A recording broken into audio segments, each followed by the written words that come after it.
Hi everybody, this is your girl Rosita, aka Miss Sip, with Sip on Radio and Living Your Dreams with Rosita reality show. And today we are on Living Your Dreams with Rosita. And I have Miss Melanie Davidson-Ford here with me. Miss Melanie come all the way from Texas. She's originally from Chicago, St. Louis, St. Louis. Yes. Yes. Shouts out to St. Louis, y'all. I got a lot of family in St. Louis. Baby. Yes. Hi, Dennis. And so she's here. This is the author of Ain't Nothing Like Being Married to an Old Elderly Man. Okay. So, Miss Melanie, I am going to get you to just tell them a little about yourself that you want, them to know about you. Okay, well, if you don't mind, first and foremost, I would like to thank my Heavenly Father, God, and I would like to thank you as well for inviting me to your show. Thank you. I appreciate you being here. And with that being said, my name is Melody Davidson-Ford. I'm the author of Ain't Nothing Like Being Married to an Old Elderly Man. And as of May 25th, 2014, I became a born-again Christian. Mm-hmm. Okay, awesome. Thank you. So how many kids do you have? I have 3. You have 3 kids. What's their ages? Oh my God. 31, 28, and 33. Okay.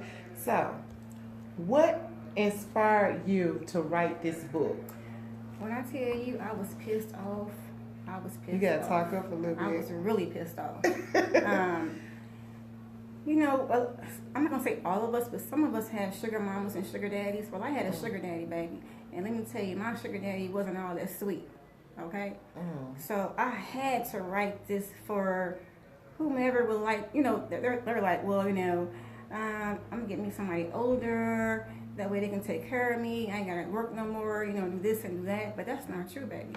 Because when you come into their stuff, this stuff is theirs, not yours. It belongs to them. And they will definitely let you know that. So this book here is like a warning letter to everyone that's thinking about doing that. So it's like all the do's and don'ts. Okay, so when you first, at the beginning of your book, I know you said that you was 31 and he was 61 when you first met him. Right. And Ted, you don't want to mention no names, right? Right. You just, right. Okay. So, when she met the old elderly guy. That's right. She was she right. was 31 and he was 61. Yes. Okay. Now, you said that he gave you your first orgasm. Yes, now, ma'am. I seen when you was like, okay, you was glad that he came into your life because you needed somebody to sit in your words, your hot ass down. Yes. Yes. So yes. Explain to what happened, how y'all met. Oh my God. And I prayed to God that, please send me somebody to settle me down because, I was out there running from this man to that man. I got tired of it and I wanted to be settled. I wanted somebody that, believed in God, go to church together, all that. And then this man came along and he did that for me. Okay. I know when I was reading your book, you were saying something about how you first ended up over his house. Yes. So you want to tell them about that? Well, a friend of mine, she knew him from a long time ago, but she wanted some beer, right? And I'm like, hey, I know this old man up the street. Let's go up there. Maybe he got a whole lot of beer for you, because I'm not the kind of person to go to a liquor store or buy you beer and cigarettes and all of that, because I don't do those things, So we went up there and we talked and everything, and then like I said in my book, the guy brought me to his room and I went. Me back in the day, I went because I'm about it. I'm ready to see what's going on. What's up? So that's the old me now. So I went in the room and I said, look, I'm telling you, I'm sorry, but you too old for me. You ain't got it going on down there, baby, because size matters to me. When you ain't got it, you probably don't. And he was like, hey, let me show you. I said, okay, go on ahead. Go on, do what you got to do. Let's get this over with. But my girlfriend knocked on the door. I said, come on in. You can see this stuff too. I said, hey. So she came in. She was like, oh, hey, I'm sorry. I'm out of here. So it was too heavy for her because she's into white males, okay? So anyway, she closed the door back, and when he proceeded to pull his pants down, I'm like, hell, I said, no. Are you for real? You know what I'm saying? Like I said, it's the old me. You know, I had to hit it a week later. You know what I'm saying? And that's how we ended up getting together. Okay. As I had a sex addiction, and it was really bad. It really was, and I was really embarrassed by that. But and so at the time, you were staying with your baby daddy. yes, I was. And he actually knew about the guy. He did. He did. He was like, hey, we're old dude. Let's bring him on in. He can pay the rent, the light bill. He was cool with it. You know? So yes. Okay, I know that you mentioned that you left everything. You left the baby daddy, you left the kids, Yes, you know, I did. so... I left my cars, my kids. I left him all for the sake of sex. And sex was my worst enemy. You know, and I hate that to this day, to even think about that. But that's what it was back in the day. You know, I left everything. So did you really love him, or was it just all about lust? Lust. It's just about lust. That's all it was. So you left your kids, you left everything Yes. for lust. Yes. Okay. Yes. So what went on with your kids at that moment? You know, did you talk to them often? Did they tell you how they feel when they was kids? They was kind of like embarrassed because for one thing they were in school, and their friends would see me, their mom, with this old man. So they got a little embarrassed about that, and especially my kid's dad. You know, he was very highly upset because it's like, how you gonna leave me for an old man? You know, but he even knew about him. He want him to come pay our bills, but just don't leave me for him, and that's what I did. Because I went to my kid's dad and I was like, you know, hey, let's start going to church. You know, let's just start settling down, do things the right way. Well, he didn't want to do that. He said, I don't believe in God right now at this point. And so I respect him for that, you know. And I met this old man. He was all of that. He was going to church, believing in God. You know, we were reading the Bible together. Plus, he got it going on down there. So, hey, you know, that was it.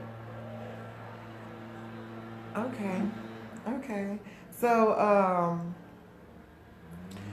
I know when you said that you got married, the thing that was so funny about this, I had to write it down. You said, dearly beloved, we are gathered here today to introduce you to two damn foods. Yes, ma'am. Yes, ma'am. So, if you knew that you was making a mistake, or did you know? Or you just saying it now because you realize it now? Right. At that time, I did not know at all. I didn't know that at that time. You know, I just started writing the book later on in the marriage. You know, I didn't pay attention to any red flags because my mind was so into the sex. I couldn't see past nothing. You know what I mean? That's how crazy it was. I was so I had addiction so bad. So tell us about his addiction that you mentioned in the book. He had a crack habit. Okay. Yes, he had a crack habit. When I first met him, I went to his house one day and he was smoking, you know, with the crack pipe and everything. And I grabbed it from him and I flushed it down the toilet. And he got on his knees and begged me not to do that, but I did it. I said, hey, you gonna hang with me now? We're not gonna do that. And as far as being on drugs, I never seen him do anything. I never seen him do any of that later on. That was the first time. That was it. So do you think that he stopped, or do you think that he just hid it well? I think he hid it very well. Very well. Okay, because that would be amazing for him to just stop just because you just flushed it. He you know. did it very well. Yes. There was no signs at all. So it got to the point that you were saying that being married to an old elderly man was embarrassing. Yes. So what was the difference in you being in a relationship with him and you being married to him that made it embarrassing, but it wasn't embarrassing when you was dating him? Well, it wasn't embarrassing when we was in the bed together. That's the bottom line. But when we go out, hang out, and around in circles, that was embarrassing. I'm out there holding his hands, because he spitting everywhere and all that. Yeah, that was embarrassing because people would come up to us and be like, "Oh, hey, was that your daughter? Was that your dad?" So that's what I meant by that. So was he ever embarrassed by it, or he felt as though, okay, I'm this older guy and this is my trophy, or he didn't feel any type of way? No, nothing like that. He was just happy, like come here, you my trophy. Be still, So how many times have you been married now? Three times. 3 times. 3 times, yes. Okay, and so that was your first marriage. This is my second marriage. This guy here was your second marriage. Yes, my second okay. marriage. So I want to ask this right here because I received an inbox, and I don't know if you check your inbox already or not, but I sent you the message. Who is Carmen Ford? Carmen Ford. That's my husband Ford. now. That's your husband now. Yes. Okay. Well, he inboxed me, and he had a lot to say. Oh, did he? Oh, yes, he did. How precious. So, could you grab your phone and please check your inbox for me because I forwarded it, to you. And yes, he had a lot to say. So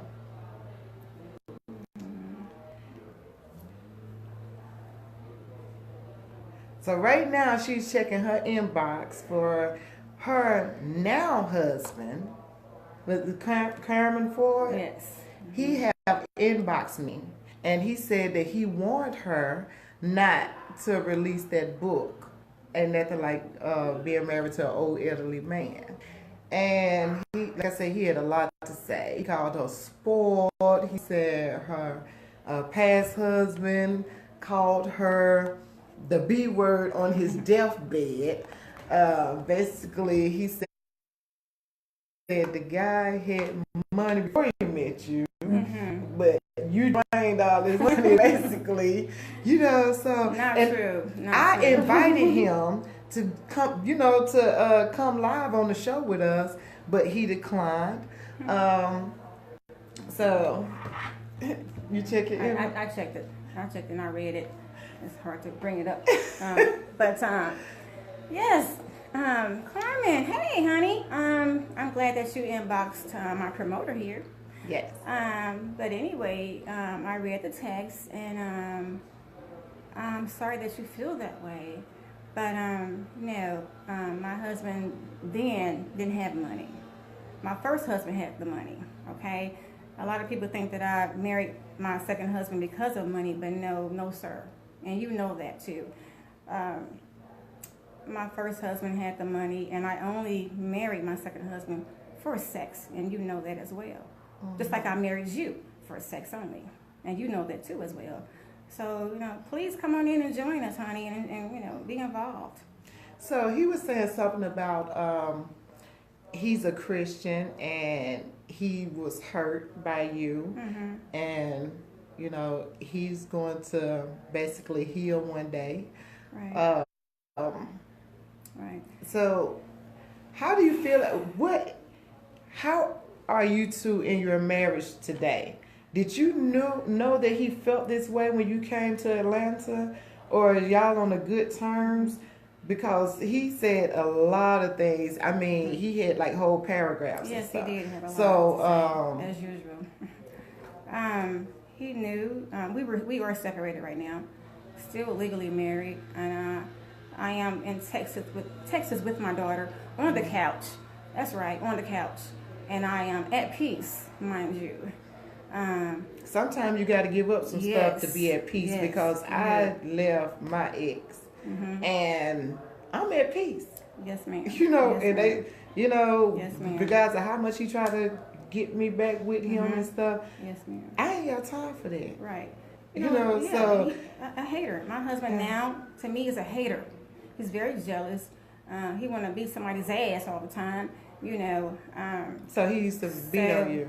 Yes, all kind of things. A lot of people don't know anything about that. Well, he said something about some abuse that you had in younger days, and he feels as though that you need therapy. I need therapy being married to him. Actually, we were in marriage counseling recently, and we would go there to the session, and we would definitely argue in front of the counselor. So we have a toxic marriage right now, and it's sad to say this, but this interview wasn't even supposed to be about him. But since he called in, hey, bring it, baby, bring it on. It's on now, bring it. You know, it's sad. And you say you're a Christian. Really, you know, I didn't know Christians do that, but I guess they do. Well, a lot of them do. Yes, you know, yes. But it ain't that ain't neither here or there. Right. But the thing is, I really wanted to bring it to your attention because, like I said, he had a lot to say. And a lot of times, how old is he? He's 62. And how old are you? I am 50. Okay, so he's still a little older than you and stuff. Yes. And so basically, through me reading the message that he sent, I felt that, I'm going to tell you exactly what I told one of my friends. I'm like, look, I feel like reading her book and listening to this message right here, and this man is like really, really hurt. This woman is getting these men sprung, and they acting crazy. And I have experienced that. You know, they it's like they don't know how to handle themselves. Like you saying that he done put his hands on you and stuff, but then he telling me that he wants you to change your life into a Christian and stuff. But ever since I've been knowing you, you always been that positive person, that Christian type and person. Keep it real too. You know, keep it real. That's right, and that's what I'm about, keeping it real. Exactly. So I ain't never known you to do the things that he's saying that you're doing. Your past is your past. Yes. You know, but he's doing it out of anger. Right, and he knew I was married to this man here about the book when me and him met, because they went to the same church, mind you. Oh yeah, he said that you was a cheater. You know, so yes, I cheated with him. Yes. So that's why he think that. Yes. And a lot of people don't realize that when somebody cheats on somebody for you, they're going to feel, if you do get them, they're going to feel as though that you're cheating on them. So it's like a lot of insecurities is going to come with that relationship when somebody leave somebody for you and stuff. So this is what's happening right here. Because he was like, you're going to do anything to get famous. You know, she's a spoiled brat and she's money hungry. She's a gold digger and all that stuff like that. So, you know, a lot of men would say what they need to say in order to put a woman down when they feel as though that they're going to get left behind. So right now, you wrote the book while you was with him or before him? I wrote the book while I was still married to my second husband. Okay, so you wrote the book even before. Right, before I even met my You husband. met him. Now. Right. So as long as you didn't do anything with the book, he was good. Yes. But, you know, when you decided that you want to do something with your book, he feels as though that, number one, he feels as though secrets is going to get out about him because he's been putting his hands on you. And it was never like that. But since you bringing it on, baby, it's out now. Yeah. It's out now. Because I want to say, Cameron, she never, I don't think that she had the intention of talking bad about you. No. You know, she just wanted to talk about her book and this man here. But you inboxing me made it about you. So now we're going to find out what you did. Right. Okay. Right. So tell me about Mr. Ford, marriage number 3. Woo! When I tell you, baby, I'm still pissed off. You know, you think that you know, I'm gonna say some people they think that they have learned their lesson before. But I'm gonna say this: I went through a lot with husband number 3, which is Carmen Ford Sr. He has beat my ass for husband number 1 and number 2, and for himself. Okay, it's real sad to even bring it up, but he has called me names I can't even think of. I mean, from A to Z. You know, that's why I've left him 16 times actually. 16 So times. why did you constantly keep going back? Like I said in my second book, I was a damn Oh, fool, right? yeah. So, and this here, when I met my husband here, Foreman Ford, oh my God, I mean, I felt like a queen again. I really did. You know, he was a Christian, and that's what I was looking for. You know, he was everything that I was looking for. You know, he was a beautiful, beautiful man. And once we got married, he's right as far as hurting him. What I did to him, I didn't take my vows serious, my wedding vows serious at all. You know, because again, I thought I was selfish, thinking about myself only. And again, my sex addiction was still there. Okay, and that's how I looked to him. Was that only? That was it. That's all I wanted him for. I didn't need him for nothing else. You know, so he was right about that, and I apologized to him over and over and over. But he cannot let that go. He cannot let the past go. And every time he thinks about that, he'll get up and throw things across the room. He has PTSD. He's a veteran. He's crazy. All kind of stuff. You know. He has put a gun up to my head. He's put a gun up to his head, and he is threatening to kill himself, threatening to kill me. You know, I'm bringing it all out now. You know, so it's very toxic, and as we speak right now, I'm working on a project now called Toxic Marriage. And you definitely in that, baby. You in that one right there. You wasn't even a part of this, but you brought it on. So. Yep. So now he know what happened when you contact Miss Sip, okay? So he done got involved in this. He wanted to be involved. Most people feel as though when they're in a position to be left, they try to make themselves relevant. Yes. You know what I'm saying? Yes. So this was his way of making himself relevant. But what he failed to realize is it wasn't a good thing to make yourself relevant, because all of the things that you have done isn't good. Right. You know,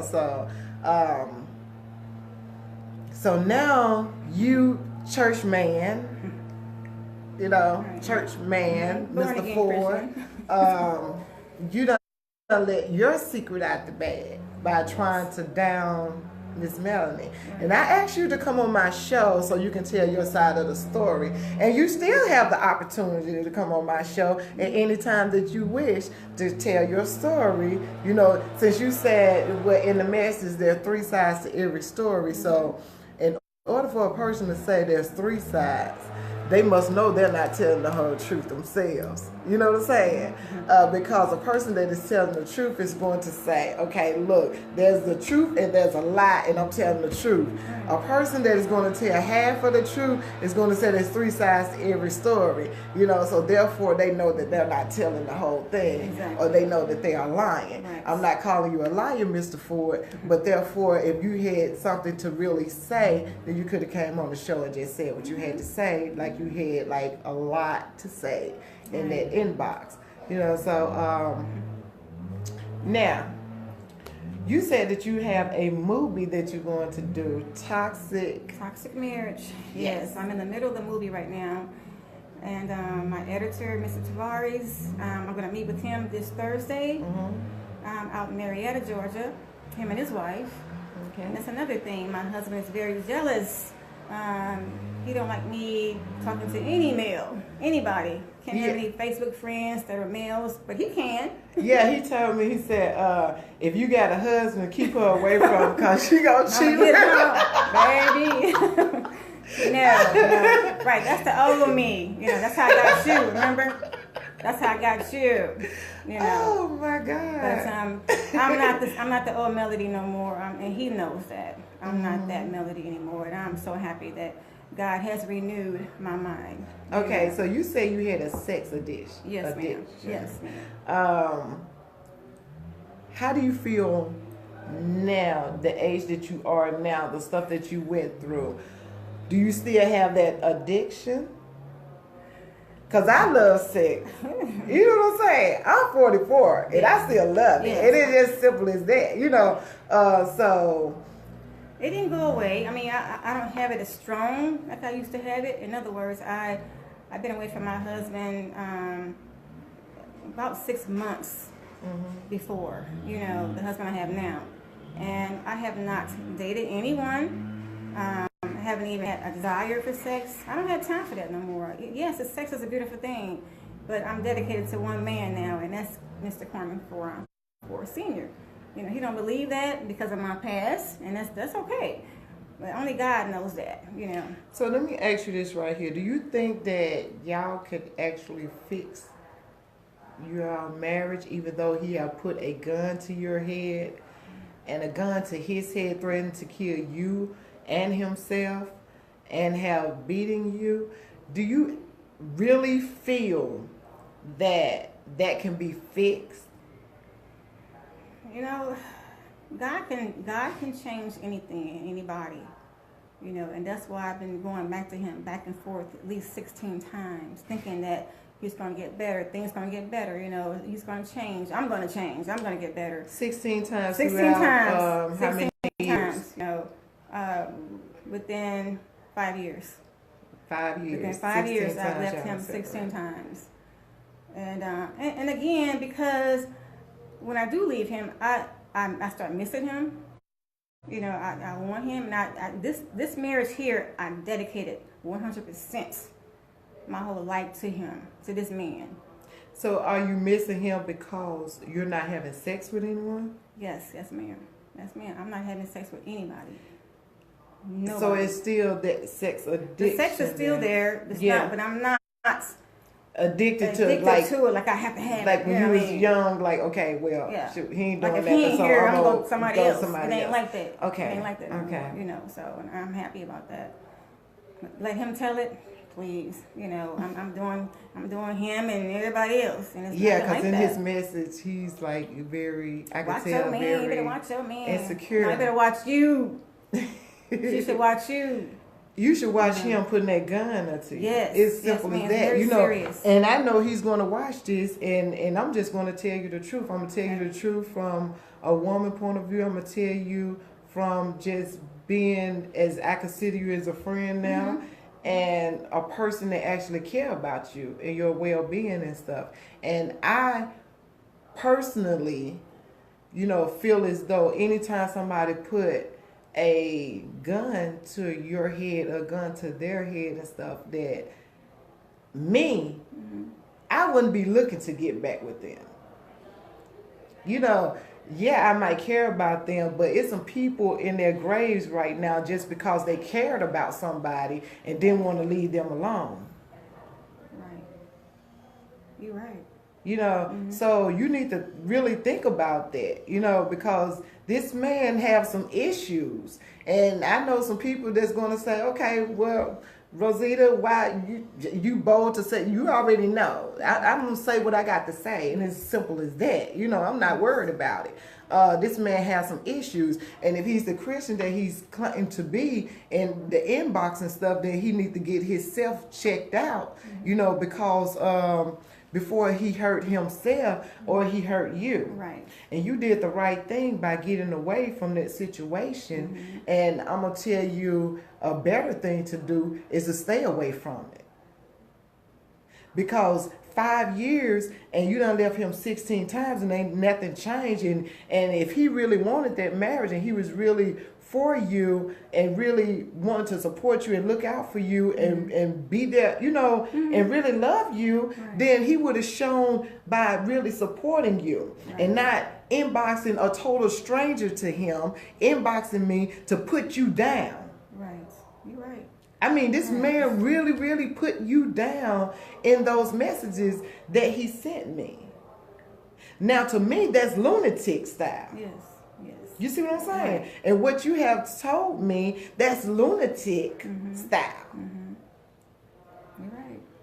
You're right. So, ain't no tail big enough or long enough to get hurt over or killed over. Right. You're right. You're right. You get what I'm saying? I do. You keep praying, you keep doing what you're supposed to do, you keep focused on your book. Ain't nothing like being married to an elderly man. Number one, he's scared that you was going to bring him up anyway. Yeah. So he had some stuff to say, Right. basically in Right. defensive mode, you know. Right. And I don't even but do that. yeah, but it you have even though, like I said, a lot of times on my show, people come for one reason, and they end up finding out a real reason why they came here. Right. You know, and I feel as though that message was sent for a reason. You're right here with me for a reason, and you here with a friend for a reason that's going to tell you the truth and will tell you the truth in front of the whole world and don't give a damn who don't like it. You know, it's just simple as that. You need to make sure that you take care of yourself. He talking about he hurt himself. Forget how he feeling. Because right now he done showed me that he ain't even being a man. Right. You know, he want to Right. put his hands on you. He want to beat you. He want to down you and stuff. He done put a gun in your head. Like, Right. you know, forget him. Right. And you know, and I tell myself, I talked to my brother the other day, and he was like, you know, sis, I hate that you changed. Because back in the day, you was like, you didn't give a damn about no man at all. You didn't care, you know, about their, you know, it was all about respect. They respected you. I had a lot of respect from all my men back then. But this man here, when I started dedicating myself to this one man, you know, he used me. And he took advantage of that. And I hate that sometimes I hate that I changed also. Because ain't no way in the hell I would let any man do me like this, the way he has done me today. No man. But I'm going to tell you this right here. Change is good. And you change for the better. Yeah. And the thing is, he is afraid of you leaving him just because you change for the better. Because when you start seeking God instead of seeking a man, Right. then he start getting scared. You see what I'm saying? So he already know when you start seeking God, then you're going to get stronger mentally and physically, and you're not going to put up with it. It's just like that movie, What's Love Got to Do with it? When Tina Turner started, you know, meditating, and she started seeking whatever God that she was seeking, you know, she got mentally strong. And when you get mentally strong, you get physically strong as well. And it's like, okay, now I can leave you. And that's what you did. So you keep doing what you're doing and keep that meditation and keep that praying going on and stuff and keep changing, because change is good. You can still be a Christian and still not take no shit off no dude. And then what's It's funny just is simple as that that. what's funny is that when I filed for divorce, he came to me and he was like, you know, you shouldn't do that. You know, I love my wife and I want you to stay with me. But remember, I hurt you, right? So, but you still want to stay married to me, you know? So, you know, he was like, well, you know, God says for us to stay married. It's not for you to divorce me. It's only for me to divorce you. But she won't do it, okay? He still won't do it to this day. He would not divorce me. You know, I don't know why. Do y'all have any kids? No. Oh, well, you can get that divorce, you know, honey. and- Sure, but he when ain't stopping that. I mean, you know, and that's how much I really love this man right here today. You know, when he told me that, I was like, man, maybe he right. You know, God don't like, he hates divorce. You know, I hate divorce. But when you're I'm in a gonna tell you critical something. situation, My I first mean, husband tried to use that on me because Really? I was raised that when you get married, you stay married. Right. So right. every time I tried to leave him, he would say stuff like, "Well, God don't want us to get a divorce," so I would like stay with him longer because I'm like, okay, well, you know, he's right, you Right. know, because Right. that's how I was raised and Right. stuff. Right. But that was just a trick. You know, God don't want you to beat your woman either. God don't want you to do a lot of things. God don't want you to down the person that you with. God don't want you to judge nobody. God don't want you to put down nobody. God don't want you to hurt nobody. God don't want you to lie on nobody. But you still did it. You see what I'm saying? So therefore, don't feed her that godness. Because I'm going to be in her ear feeding her the truth. You know, Carmen, that's his name, Carmen. You need to basically let go and let God and seek help because you putting your hands on this woman is like, no. You know, so. He said he loved me so much, you know, I would never cheat on you. And the thing with him is that when I do leave him, he'll tell me, yeah, I had a woman in the apartment, but I didn't sleep with her. She just came over. I let her sleep on the couch. Okay. Right. Whatever you want to say. The thing is, a lot of people that is insecure and jealous, they wonders why you're not insecure and jealous. Right. So they try to do and say things to make you feel some type of way, so they could be feeling like, okay, well, she shows some type of jealousy or he shows some type of jealousy, so that mean they really care about me. You know, and a lot of people also feel as though he put his hands on me, he beat me, she beat me, she bust my windows out my car, you know, so she loved me. Because I'm going to tell you something, when I was younger and I was like doing stuff to guys and stuff, oh, they loved the mess out of me. You know what I'm saying? Because they figure, I got this crazy chick and she don't care. And I better not do nothing because she going to hurt me. Yes. But they love the mess out of me. They love that. That's how you know, and then now that when I meet guys and stuff and I'm at that point to where it's like, whatever, you know, I don't care. I could love somebody to death one day. I could be so excited to meet them. I could be like, oh my God, I met this guy. He's so awesome. He's so sexy. Just like I'm talking. He's so awesome. He's so sexy. I really like him.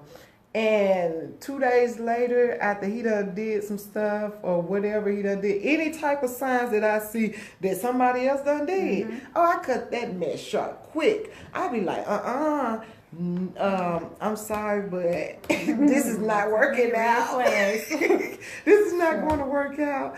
And it was like, what did I do? I just said that. Why you didn't take me with you here? It starts like that. That jealousy, it's going to come out, and you can see the signs. The signs is always there, people. The signs is always there, but a lot of times we ignore the signs. And at 44, I have no more time to be wasted on a relationship that I know is not going anywhere. It's just simple as that. When I see that one time that, okay, this man that got on my nerves, then I'm out of there. You know, because I got other things to do than to be looking older, aging 5 years in 1 year. Right. See, I'm saying, because that's what it do to you. Yeah, it drains your body, drains your spirit. Exactly. Yeah, and that's what I've been doing since I've been married to this man here. When I go to my mom's house, right? Hey, Mom. My mother, her name is Joletta McMillan. She's my big support. She supports me all the time. Yes. Yeah, she spoke to me on my Facebook. Yeah, she is. Oh my God. So when I go to her house, right, she be like, "What's wrong with you? You just look bad. You know, you just look so sad. Since you've been married to Carmen, you look so sad. You know." And she's right. But I've been trying to hide it for years. Because I want to stay with this man. I want to work things out. I love this man. This the man here for me. Because I have never, ever cheated on this man right here. All my other ones, yes, but not this one here. So what made it different from him, from every other guy that you cheated on, to where, you know, the cap real good, the tag, you know, what is so different about him that the spronger got sprung? Okay. You see I see what you're saying. It wasn't even about the sex this time. It really wasn't. He's the bomb too. Well, the springer got sprung. Exactly. But the truth is, this is what really happened. Okay. One of my friend guys came in town to see me, and I was still married to the old man, and I was dating Carmen at that time also. So I had 3 men at the same time, right? Okay, so I'm trying to prioritize everything, you know, hard. But anyway, so my male friend from St. Louis came to see me, and I met him at the Union Station, right? So Carmen, not knowing how he was following me the whole time, right? And so he followed me down into the Union Station, and then when he caught me and the guy together, we were leaving the Union Station, And then that's when my guy friend, he was like, hey man, get you some business. Go take care of your business or whatever. And then McCormick said this one word. He said, she is my business. Baby, I feel in love. I was like, wow, what did he say? She is my business. That was a beautiful thing to me, And I was like, that's it. That's it. So just because he said she is my business. She is my business. Didn't Ike Turner say that? He did? I don't know, but all I know is Corma said it to me, and that, baby. I'm going to say this right here. That was it. I'm going to say this right here. Now I got some, like. Maybe got the full picture. Okay. Even though he stood up to keep you, you had already cheated on your second husband with him. Right. Okay, then he catch you with another guy. Right. While you with him and your second husband. Yes. So that's why he said that you're a cheater. Yes. Okay, the thing is, he treated you bad because you hurt him. Right. But he didn't want to let you go. Right. But at the same time, there's no trust, and that was my fault. That really was my fault. I can see why he's having trust issues. But now since we've been married, we keep tabs on each other. With the GPS, all that stuff. He makes sure that he knows make a left turn, make a right turn. All that is in process. Was you okay with that? Oh yeah, you know why? Because I've changed. I'm a different person today, and I know he would not catch me with nobody. I'm like, bring it on. So did you change out of fear that? Okay, because basically you this hard chick. I know, I read your book. You this hard chick that kept St. Louis girl. You know what I'm saying? Look, it's going down. I ain't worried about you. I'm going to say what I got to say type of chick. And then this man stepped up, and you fell in love because you kind of gangster type chick, and he showed that gangster side. Yes, he was like, he's the only man that...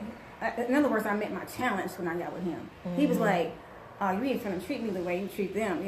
He came hard. So and I needed that. But he wasn't like that until he actually caught you with the other guy. Yes. So he felt as though he had something to prove. Yes. So it was like a challenge. So I had to stay with this, and I'm like, man, who is this man? Wow. So basically, he didn't play. He didn't play. And I'm gonna say this out of love. Okay. You do need to talk to someone. Because you basically in love with the fact of him being that hard person, because you was so used to treating people wrong to whereas it's like, okay, now I got somebody to knock my ass around a little bit. He put his foot you see down. what I'm saying? Yes. Yes. And it's not okay. It wasn't okay for you to do it, and it's not okay for somebody to do you like that. Right. So don't fall back in that trap. You get what I'm saying? He probably cared about you when, he first met you, or he was obsessed with, because some folks, like that side take, it just... He told me this. He said... it makes it exciting and stuff, because I've cheated before. I've cheated on somebody before and stuff, so the side thing kept the relationship together. Right, but he said when I got with him that he was, he hadn't had sex with anybody within 3 years until he met me. So in other words, I raped him and all that stuff. That's what he said. How you rape him? Did you take it? A little bit I did. I ain't gonna lie, I did. Yes, I did. Okay, yes, I did. I did. But you could have said no, but you didn't. You know what I'm saying? So how did But he was celibate for 3 years. That's what he told me. So how, I want to, understand this. Okay. How did you rape him? Is he a little guy? No, not at all. So he a big guy? Yes. He sleep? He was not asleep. He was, we were watching a movie. So he was not asleep at all. He knew exactly what I was doing. And he was with it. I'm trying to understand, how did you rape him? How did you take it? Me too. I'm trying because to understand if he's a big guy and you're not really big, no. so how did you take it? He wanted it. Yes. Yeah, so if he called in on the show, maybe he can explain to us. You know, because I can understand as a child and a woman taking it, or as a man sleep, because you know I done jumped on it, you know, when he sleep and stuff, and like, he be doing his own thing. Right? But you know, I don't know, it's strange. I mean, little old me, I'm raping you, but okay, whatever you want to say, you know, but you could have said no. Had you said no, I would have dismissed your ass, because ain't nobody going to tell me no. You know what I'm saying? And see, that's how you be talking to him, ain't it? Yes. That's how you be talking to him. Yes. And that's why he treats you the way that he treats you. Yes, I understand that. And you actually likes that. Because he's a challenge to me, you know. And I know all this wrong. It's sick. It's very sick, you know. And I had some counseling before. I did. We even had counseling together. You know, and I pray about it every day, and you know, it takes time. It does. Yeah, it does. You know, but I've come a long way. Trust me. Yeah, and you made the first step because you actually left. Yes. But that wasn't your first time leaving. Right. So are you gonna go back? I'm gonna go back and get my things, because all my things are in the house. Okay, so you know he's going to watch this. So and you know he doesn't watch you say, oh, I have not cheated on him, and I love him, and he the only person that I done been with, and I like a challenge. So when you go there to get your things, you know he's going to be like all over you and say, I watched the show, and I heard you say that you love me, and I believe that you haven't cheated on me. And baby, let's try it again. You know, so what you think about that? No, I think it's bullshit. Bullshit. That's what I think, and that's what I'm going to tell him. You know, it's a wrap, especially when what you did today. You know, you called in to my promoter, and that's definitely a no. That's 1,000 red flags, baby. Not one red flag, that's 1,000 red flags. You don't do that. Shit, the gun should have been 1,000 I know, but yes, you're right. It should have. It should have been that. But again, just being praying all the time and thinking, you know, he's a military, he's a veteran. You know, he's got PTSD. That military be messing up folks' So I'm like, oh my God. So, you know, his kids hate him. They don't like him at all. You know, his ex-wife don't like him. His family don't like him. So, you know, I'm like to the point where, okay, I'm the only one that love him, so I'm going to stay with him. And, you know, I feel sorry for him and all that, you know. I got to explain in this book. I feel like I'm going through the same thing again. You know, deja vu. You know, another older man, you know, that's not being liked. Yes, very jealous and all that. So have I learned from my book? I don't think so. I mean, do something tragedy have to happen to me for me to get up out of this thing? You know, I don't know. But it did this last time. Something tragedy did happen to me. It did. And see, that's what I'm telling you. It did. What I'm telling you, so won't nothing tragic happen to you. Yeah, we have guns in the house right now as we speak. And I actually picked up a gun myself, and I walked outside because he was next door, the next building, smoking, you know, doing drugs and all that, smoking crack and stuff, you know. So you about the third husband? Yes, ma'am, Carmen. Huh? Yes. Oh, yes. Yes, ma'am. Wait a minute. Okay, now the second husband did crack. The third husband did crack. Did the first one do crack? No. Have you ever done crack? No, ma'am. Okay. No, ma'am. But like I was saying before, I went next door to try to find my husband, and he wouldn't come out the building. So I took one of his guns and I shot the gun. I shot it up in the air. And when I did that, and I hate guns. Now, when I start doing stuff like that, it's time for me to go. Because either I'm going to kill you or you're going to kill me. Okay? So it's very serious. Okay? And that's when I said, you know what, I got to write this down. You know, but not no more books, but this is a movie project that I'm doing now. Yeah. You know? And so it's very serious. And it's sad. It's real sad. It's real sad. Okay, so now we're going to go back to the book. This is Miss Melanie Davidson-Ford with the book. She's the author of Ain't Nothing Like Being Married to an Old Elderly Man.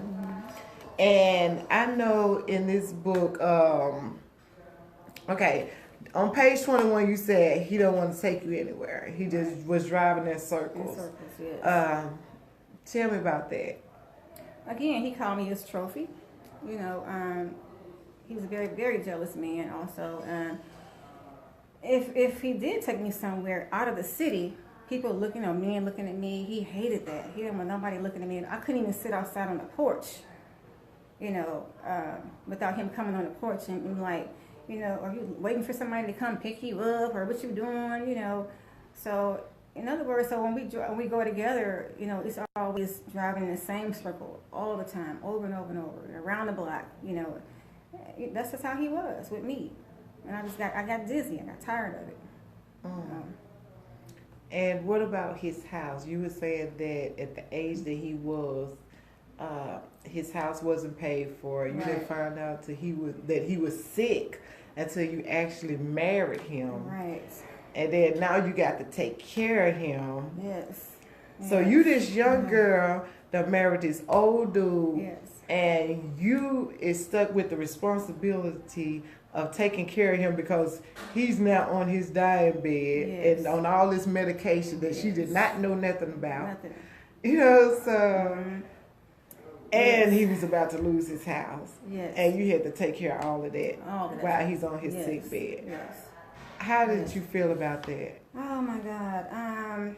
Because I did those things, I'm now a nurse assistant. Because back then I felt like, I'm taking care of, I feel like a nurse, like I might as well go to school for this stuff, and that's what I did. But back then, I didn't have a clue at that age what to do. I just did it, The house that he had, when we got married, I couldn't fix it up. I couldn't decorate it. I couldn't do anything. He wouldn't let me touch anything because it's his house, So I want my viewers to see, I'm telling you guys, this is for me. This is what I went through. What my experience was when I married him. Everything became his, and he let me know that. Okay, don't move my table over here. It was right here when you came in. You come in, what you bring in, which is nothing. And he has told me that. Again, I had no clue. My first husband wasn't nothing like this. But with this husband here. When you get married to an older person, everything is theirs. Everything. Yeah. And they become more so your mother or your father. Father figure, yes. Other than you being in a relationship with it. That's why I don't date older guys anymore. It's like I get in a relationship. Well, I've dated one. Like I said, I married my first husband. I was 23. He was 32. Okay. He didn't try to control me. He more so was just too laid back. Because at 23, like I said in one of my live videos, I was a baby. At 23, you're a baby. You're grown in age, but you're a baby. And even though he was still kind of young, he was still 9 years older than me, and he was more mature. Because, we go in levels and things. As we get older, we learn more. Right. And his thing was not wanting to do anything. So he was like draining me. So it's like I felt old. He felt young. Like he was handsome really, really handsome, cool guy and stuff. But he made me feel old because he didn't want to do anything. He was like boring to me. Exactly. And that's how they make you feel, Again, when you get a sugar mama, sugar daddy, they done everything that you now want to do. You might as well put all this stuff down, going skating and going to the movies. I took my husband to the movie a couple times, to see how he would react. And when I tell you, I looked to the left side of me, he was asleep. Okay, we just got there. I'm like, wake your ass up, please. We just got here,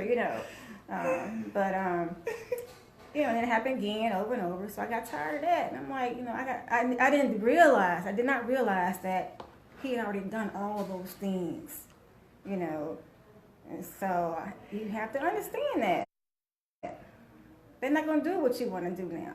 Exactly.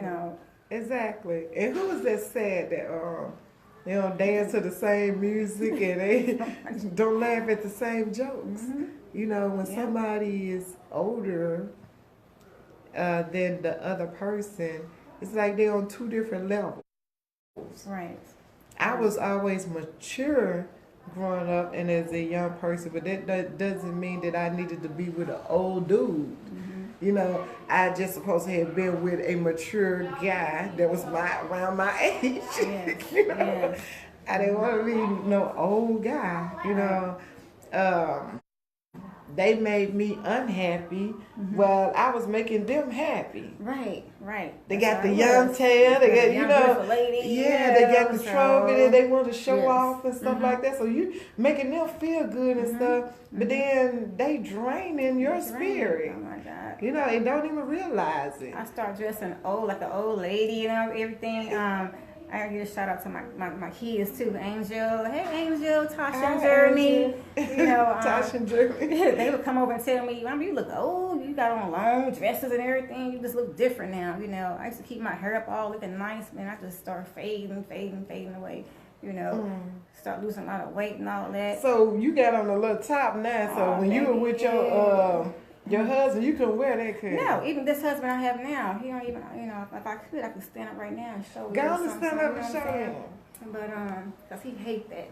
But since you on the show, though, since you on the show and you want to recognize what you missing, baby, come on with it. Come on with it, yeah. Uh-huh, what?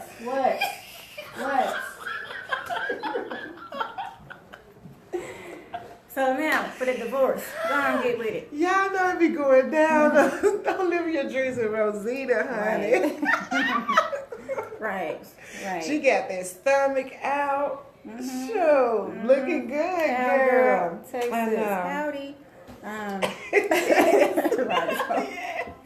You know. Yes. And I have to get one more shout out, please, if you don't mind. Yes. My cousin Leo here in Atlanta. Let me tell y'all, he has laid out the red carpet for me. Okay, I got my own bedroom, my own bathroom. I mean everything. I ain't got to pay for nothing. He's just very, very awesome to me. That's you know? good. Thank you, cousin Leo. I really appreciate you. I do. That's good. So. Yes, that is so awesome that you Yes. got family. You know, family is very important, and when we need each other, we supposed to be able to be there for everybody the ain't like other that. one. You know, Yeah, you know when you come in town, you got sisters and brothers that come in town. They don't even call you on the phone. You know, you can't stay with them and all that. You know. Yeah. So. Yeah. It's sad. It's real sad. It's real sad. Yep. So, the book. So, anything else you want to add that I done missed that about your book? Down to last year. Did you read Schizophrenia? Well, you know, the best chapter in this book for me was Welcome to the Good Life. Okay, because before my self-esteem was so low, being married to this man. And when my male friend from St. Louis, you know, got in touch with me, he's a professional baseball player, right? And he was like, hey, so how's it going? I'm telling him, you know, who I'm married to and all that, how I'm feeling. He said, well, why you taking care of him? Who's taking care of you? And I was like, hey, I like that, you know. And he said, why don't you let me fly you in? I rent your car, you know, all that stuff. Because like I say, professional baseball player, you know. And he showed me the good life. He showed me another side of life, you know. So my self-esteem started coming up and up and up, you know. And I was like, wow, you know, I'm messing with all these old zeros and everything. And here it is, he a hero. You know, he want to show me the good life. Yeah. But I wouldn't go for it. I just wouldn't, you know. Because he's just a friend, you know, a high school friend and everything. And I didn't want to take advantage of that. Back in the days, I was into the pretty cars, Mercedes and all that stuff. You know, he offered to buy me a Mercedes-Benz, but I turned it down, you know, because I didn't want to do him like that. I was kind of getting scared, like, oh, man, it's a good life. You know, I'm not used to that, you know. So, yeah, that's my favorite chapter in the book. So what about, I remember that I had read that he spit on you. I think that's page 27. Yes, he did. Yes, he did. So, I was like, I know, he called me, wanted me to pick him up, and I did. Had no clue what was going on. I picked him up, right? So we go to the library. I had to wash clothes. I had a load of clothes in my back seat. So we went to the laundromat. At the laundromat, I saw a friend of mine there. And I was just speaking to him. I said, hi, how you doing? You know, and I wasn't even married to this man yet. I wasn't even married to him yet, you know. And I got back in the car and everything. He was like, who was that man? And he did the unthinkable and spit on me. You know, I'm like, I know I just didn't see that, you know. And that was a red flag too. And I'm like, why did I even, you know, pursue this man even further? It's like this was a sick thing going on with me. It's like, you know, all these challenges that I was, you know, facing and everything, you know, it's like it was a turn on, you know, but it was a sick at the same time. So you're right, I needed some professional help, you know, back then, way back then, I should have got it. I went through a lot coming up, actually, also, you know, with some things with my uncles and everything, but that's a whole other subject. But I just couldn't believe he did that, you know. But I wanted to tap into that too, because of what he said in his message about things that had happened to you when you was younger, that causes you to do things that you're doing. Yes. So let's talk about your uncles. Okay. You know, well, I had a couple of uncles back when I was like maybe 9 or 10 years old, and I think they were like 18, 17, 18, or 19, something like that.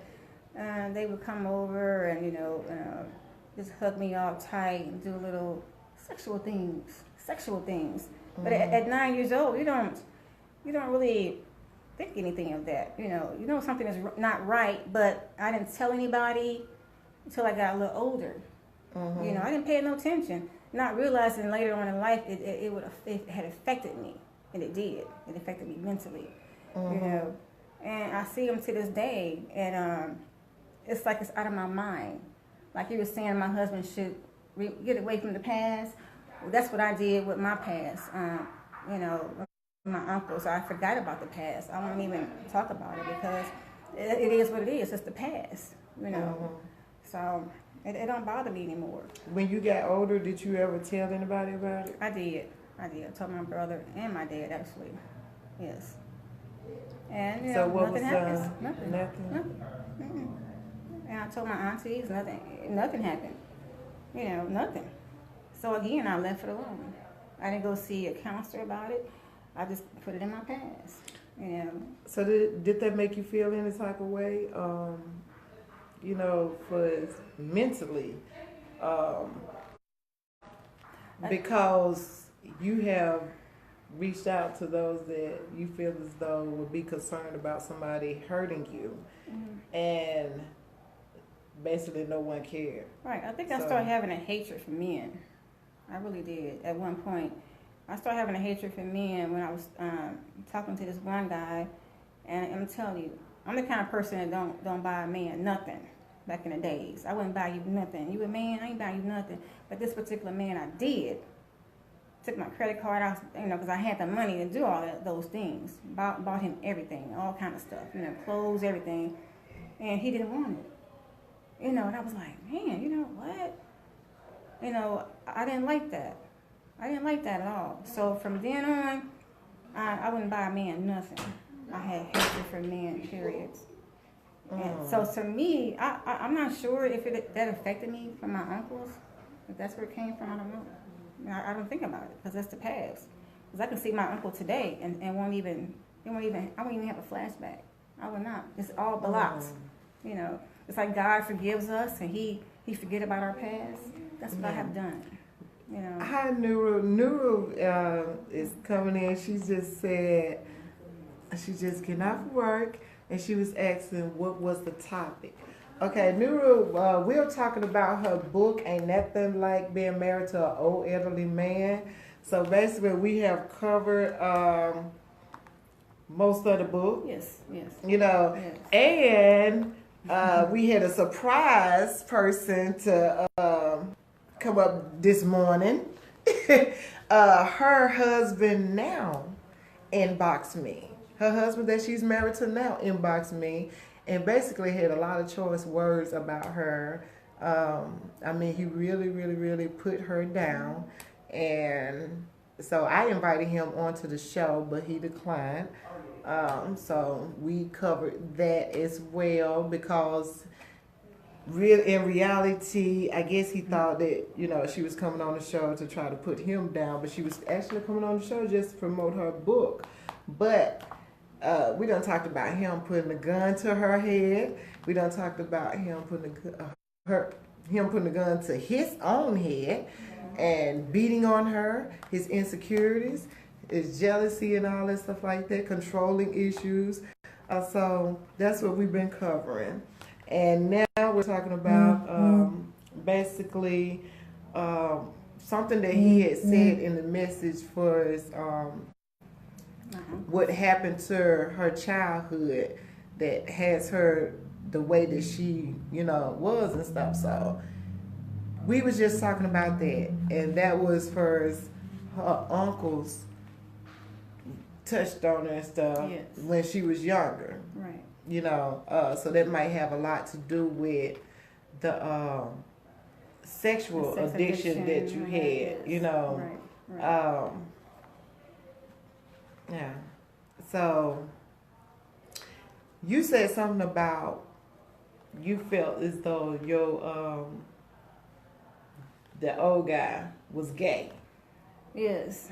Oh my God, that's another thing. When you get involved with an older person, and you start hanging out together and out in the public, and then you have his old friends or her old friends approach you guys, and they be like, "Oh, I remember he used to do this back in the day. He was an old pimp, old player, And I'd be like, what the hell? I'm all around this old ass people. I was around old people for like, I was around so many old people. It was getting on my nerves, right? You still need it?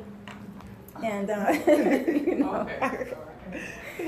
So, it got to the point to one day my husband, he wanted to watch television, but not with me, with a male. And I'm like, for real? Why? I can understand, but the people in the public outside would come tell me he used to do gay stuff, And again, that's the past. That's his past. But I started getting curious because I started seeing little things, for myself. I'm like, man, I don't know, So I had myself tested for HIV and all that. Thank God it came back negative, and I've been tested again too with this husband here, baby, negative. It was crazy. It really was. And like I said, that's his past, and I didn't bring it up to him and none of that, but I did observe.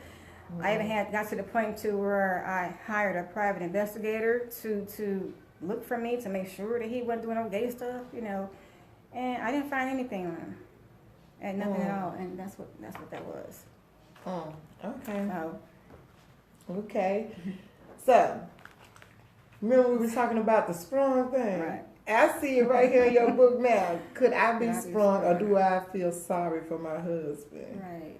And again, that was the sex addiction. It was like, because I would never leave him. I wouldn't leave him because the sex deal was over. The sex was over. I'm going to tell you something. I had this one guy that I used to date. I was 19, he was 21, and I was like that about him.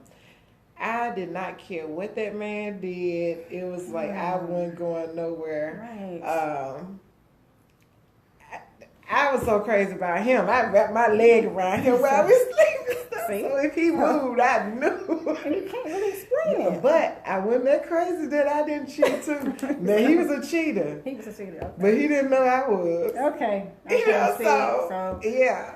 Oh my God. So I wasn't that fun, but I did leave him though. Okay. But and he did shoot at the new guy that I started dating. Really? Okay. Yeah, he was psycho, and I liked that because I was that gangster chick, right, and I liked that thug dude. Right. You see what I'm saying? I understand. So it was like our parents was happy. They loved him. His family loved me, but they was kind of happy when we decided to go our separate ways and stuff because we wasn't good for each other. Two people that don't play.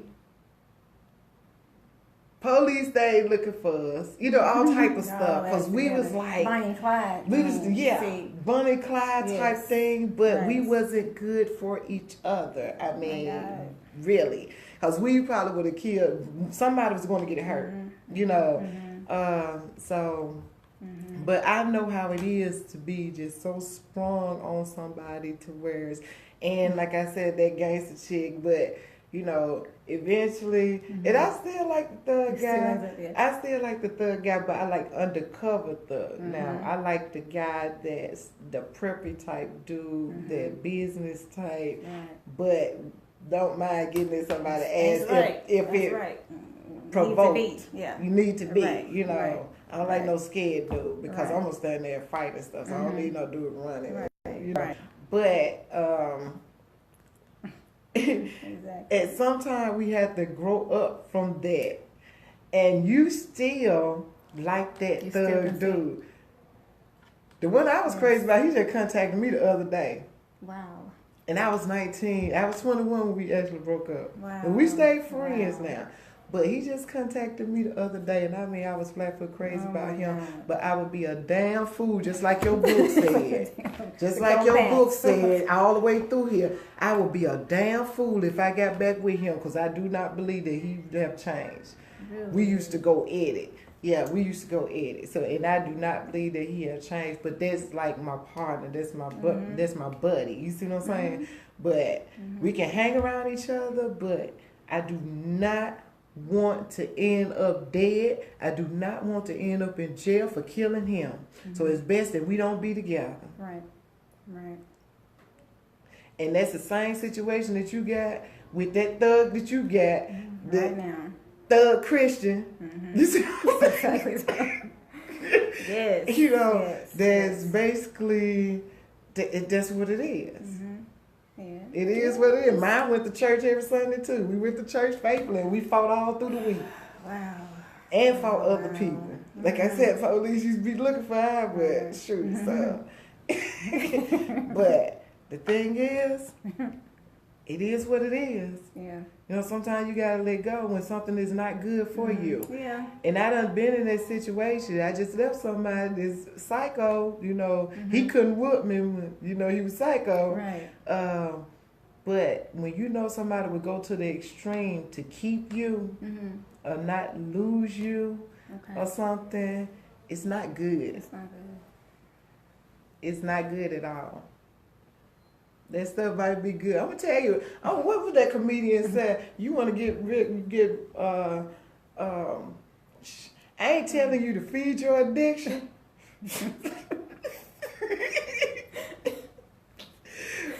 But I'm just gonna say, you know, if you're gonna just focus on a man that's not gonna treat you right, the way to get over some old stuff is to get a new one. You know what I'm saying? It's simple as that. Sure. And then you get a taste of something else. Right. So you won't go back to that mess. You're right. You see what I'm saying? You're right.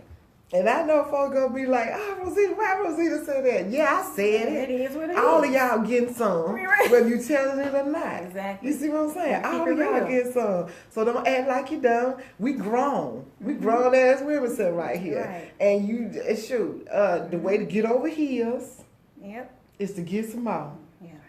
Get with somebody else. But get somebody that's gonna treat you right. Or if you just want a little taste or something, go somewhere. Good, you know, get a man that go take care, go treat you right and stuff. Shoot. Right. And if you ain't ready for no serious relationship, and tell them you have that talk. It is what it is. Look, this is what we got going on right here, and this is what we gonna do. And I'm not looking for nobody serious, but I need some dust. I just need a little hint. You know? For real. It's better to do it like that. Find you a nice guy that you can spend some time with and do some things with and stuff like that. Than to be dealing with a psycho. Because as many times as you talking about yourself in this book right here when you was saying you was a damn fool, but that marriage that you had after this man, he's a damn fool, and you would be a damn fool again to go back. If you deal with that shit. It's simple as that. So don't, like I said, I started counting it. I started counting how many times you said you was a damn fool.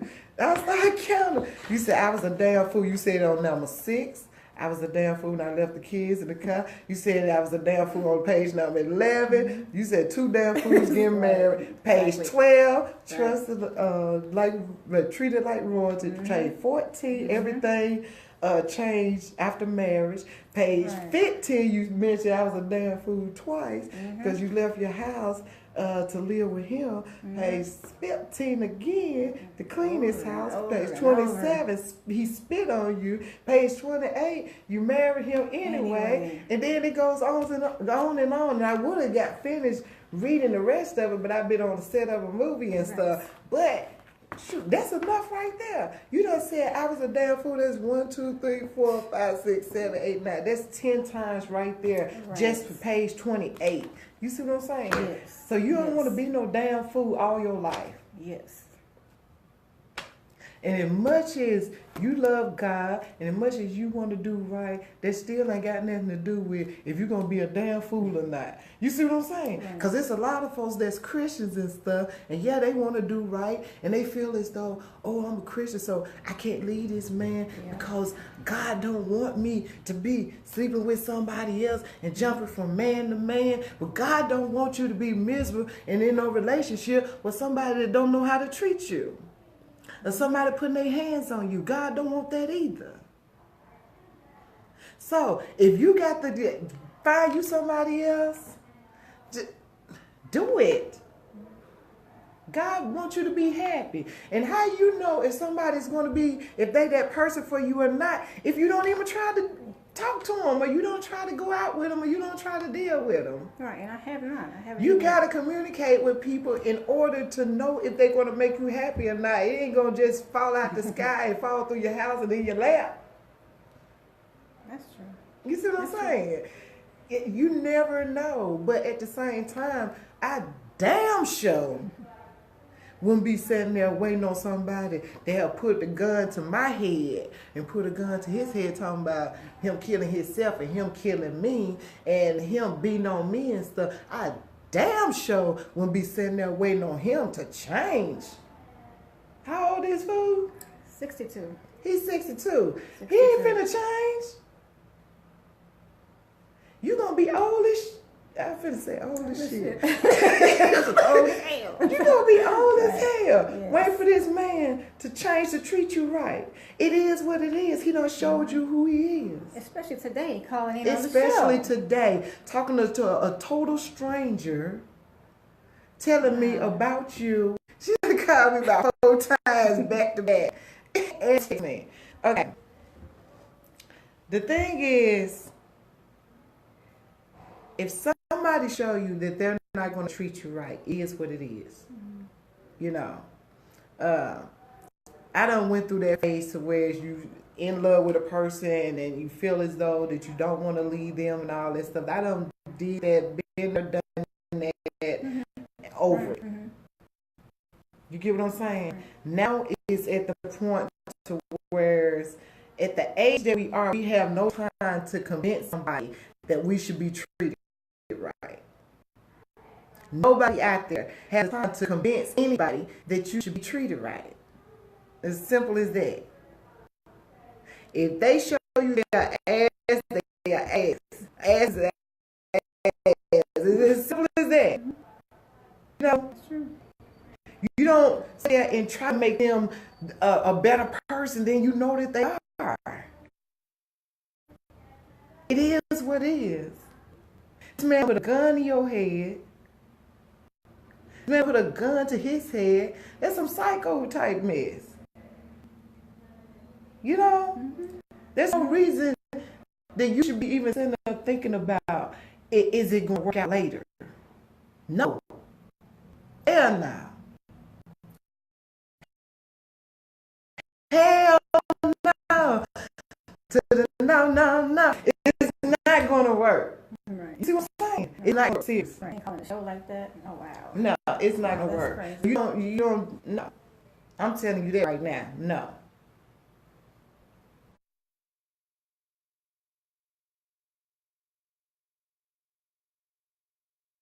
You know, I don't want to be hearing on Facebook or your mother contact me or something. This man did something to you. You know, when a lot of times we have the opportunity to change stuff, it's up to you. It's up to you to do it. It may happen. And you made the first step. And I feel as though, okay, that's a good step. You gone, you done left him and stuff like that. Mm-hmm. But you done did it, 16 times before this time. Right. You get what I'm saying, Melanie? Mm-hmm. You done did it. I'm talking to you like I would my sister. Mm-hmm. You see what I'm saying? Mm-hmm. At some point, you got to realize that it's not going to change. And like I said, you done said in this book, just by page 28, you said, I was a damn fool 10 times. Mm-hmm. Almost every single page you said I was a damn fool when it came to your book right here, when it came to your second husband. And like I said, you don't want to be saying that throughout your whole life. Right.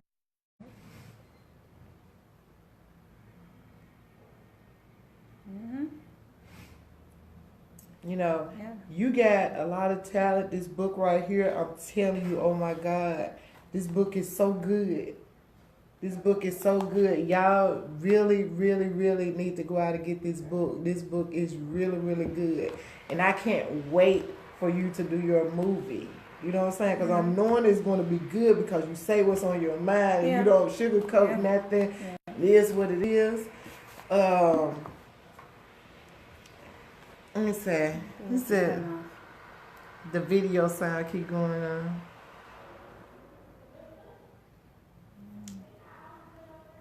Who is that? Joletta? That's your mother? He said, want to hear your story. It said the video keep going out. That's because my cousin tried to call me like 6 times and she done interrupted the the live. Yeah. She done interrupted everything. So hopefully the sound is back where it's supposed to be because I seen that it was freezing a little bit earlier. But the thing is, and it's good to see you here, Miss Joletta. Yes, that is my mother. Your mother. Yeah. It's good to see you here. And we have covered a lot, Miss Joletta. We have covered a lot.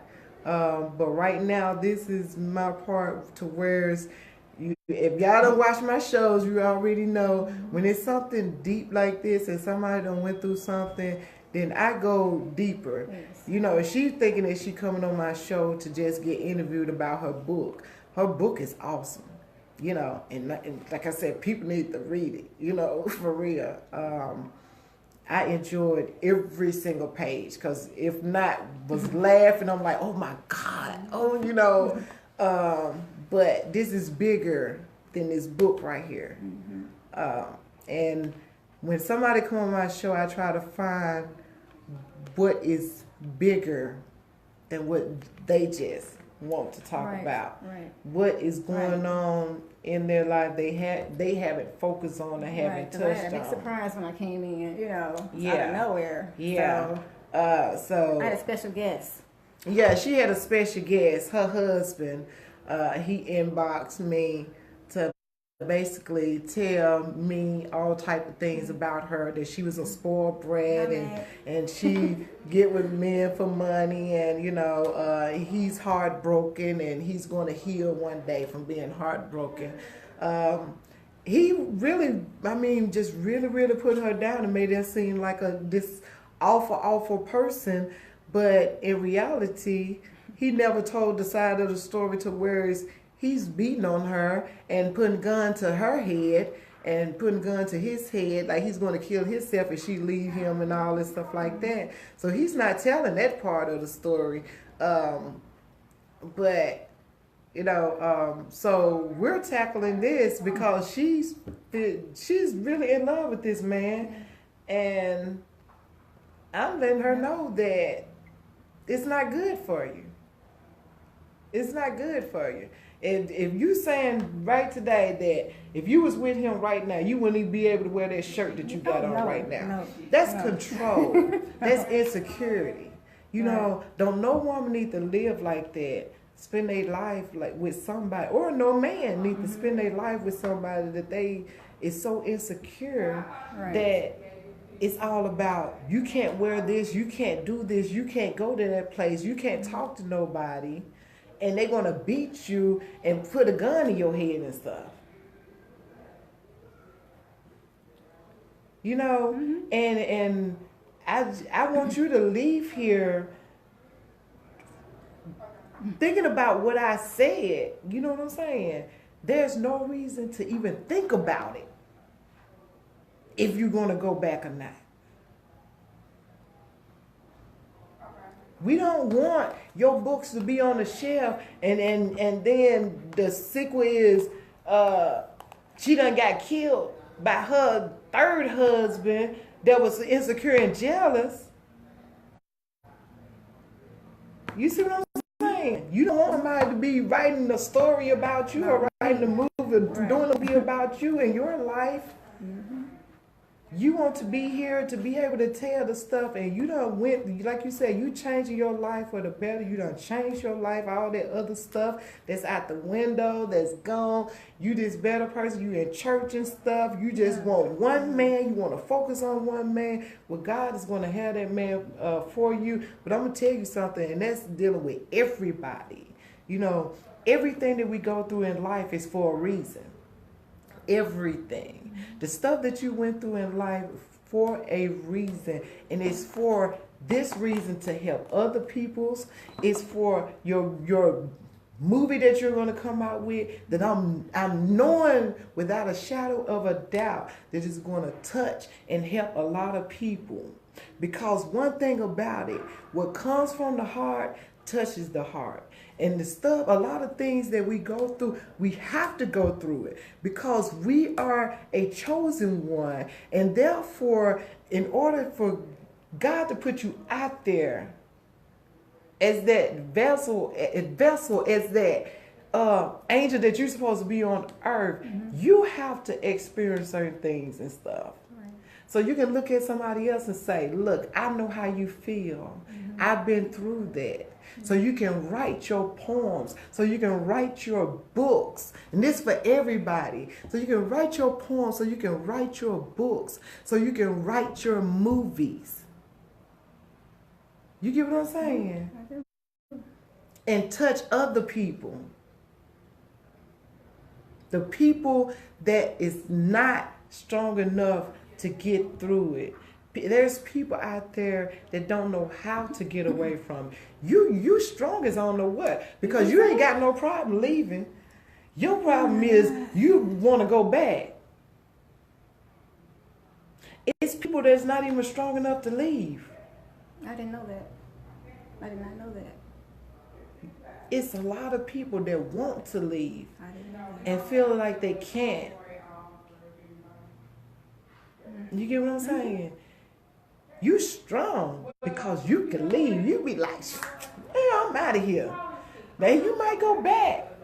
That's some gangster stuff right there. Look, I'm leaving you when I want to, and I'm come back when I get ready and get you. You see what I'm saying? Right. But it's still not good. It's not good. Not safe.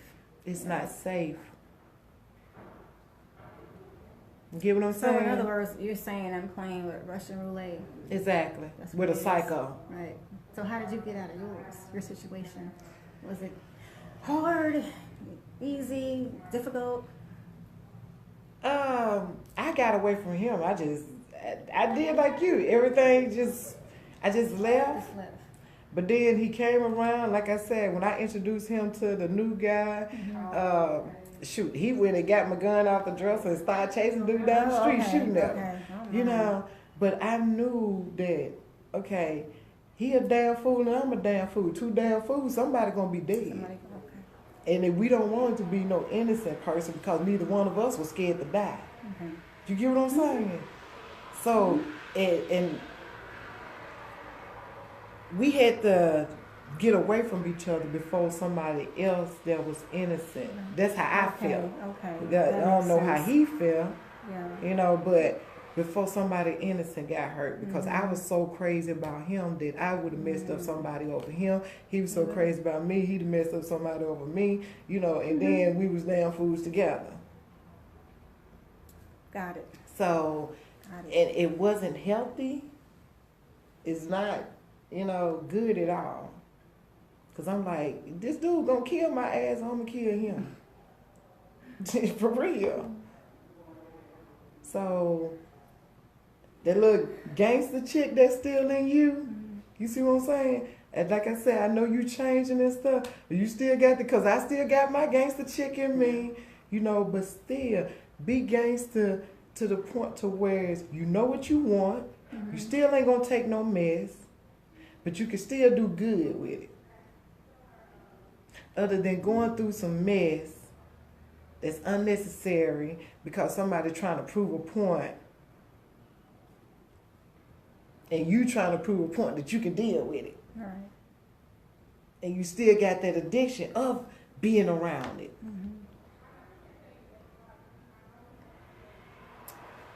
Yeah. So, I want to ask you this. When is your book coming out so people can get it? Well, they can get it now. Actually, the book is so old. The book was published in 2011. Okay, awesome. And I had put the book down all them years, because for one thing, his family was upset about the book, and my husband, before he passed away, read the book. He actually read the book, and when he read it, he started crying.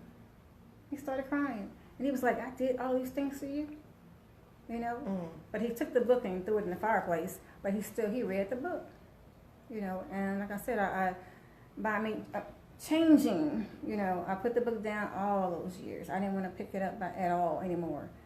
Because when you start changing stuff, you start feeling as though that it's people going to judge you.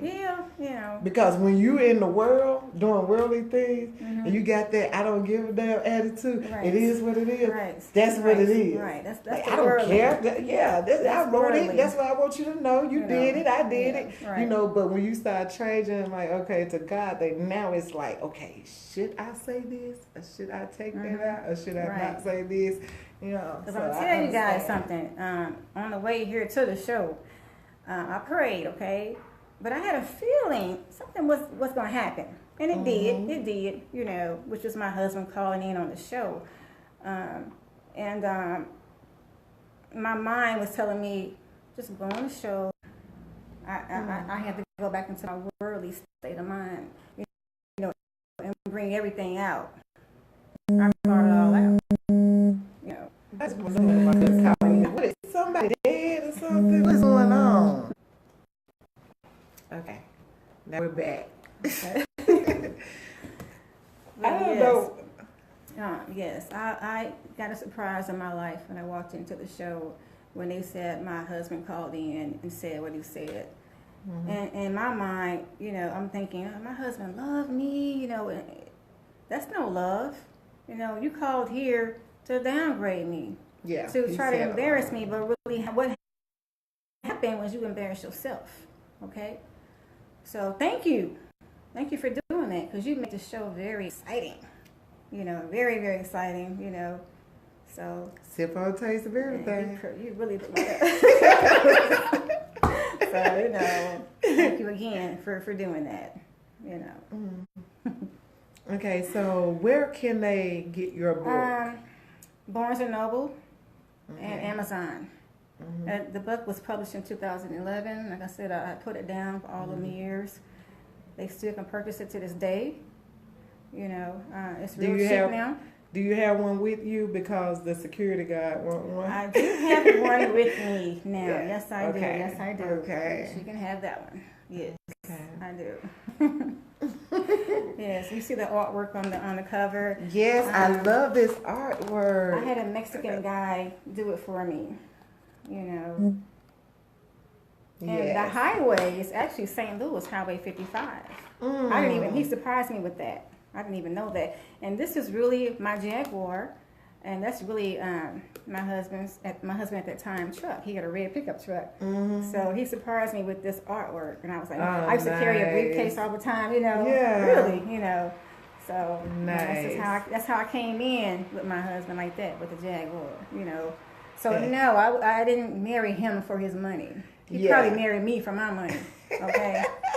Because my first husband had it going on. I was just too damn stupid to, you know, I let him go, and I should have stayed with that one right there. That's my kid's dad. Yeah. Hey, Steve. You know, but Hey, Steve. yeah, I should have stayed with that one right there. Yeah. You know, but So the first one didn't never beat on you. They never touched you. no, ma'am. It's just that. And you were just hot. You just. Yes. You know, and with him, I mean, God, he was just. I mean, every car that I wanted, he provided. I had like 6 or 7 Mercedes Benzes, you know, Jaguars. But you didn't. But you loved him for him. Yes. But I love the cars too, though. Now I love the cars. He was into the same thing together, and that was so beautiful, you know. But when I asked him, I said, let's start going to church together. Because at that time, you know, he was, we wasn't married, but we was dating each other, you know, somebody else, you know. We had that mutual agreement, you know. And I said, you know what, I'm going to stop doing all this stuff. Let's just, you know, stop messing around on each other, and let's go to church. Let's, you know, I believe in God. Do you? He said, no, I don't. So when he said that, I was like, you know, okay. And that's when the old man started coming into my life, you know. I really was. So just because he said no, he don't believe in God, I let him go. Because I wanted that so bad to start going to church. Because I was so bad out there. I was just, I mean, I was something else, you know. I was a first class hoe. I'm gonna put it out there like that. You know what I'm saying? I ain't gonna say first class, because first class, they hoes, they get paid big time. So I wasn't a first class hoe. No, that was wrong. I shouldn't have said that. You know, first class hoes get paid. You know, so it was the other way around. I was probably paying them. You were paying them. Probably paying them. You know, but you know, I did. I learned a whole lot from all of this, you know. Still learn to this day. My mother asked me to this day, how do you deal with all of that mess? You know, and I don't know. I can't tell you. I should be in a crazy house right now, but I don't smoke, you know, and I'm allergic to cigarettes. I can't stand to smoke. I drink a little bit, you know, but the stuff I've been through, I should be out there. But I'm not. God got me. He holding on to me real tight, you know, and I know I feel that. You know, so I got 10 grandkids now, and you know, 3 beautiful children, and I'm happy. I'm at peace right now. I really am. So That's good. my story. That's good. Well, y'all have been tuning in to Living Your Dreams with Rosita, and you know, you've been sipping on a taste of everything. Miss Sip. So, a book. Ain't nothing like being married to an old elderly man. Ain't nothing like being married to an old elderly man. And y'all make sure that y'all tune in next time. And peace and love, y'all. Peace. Deuces.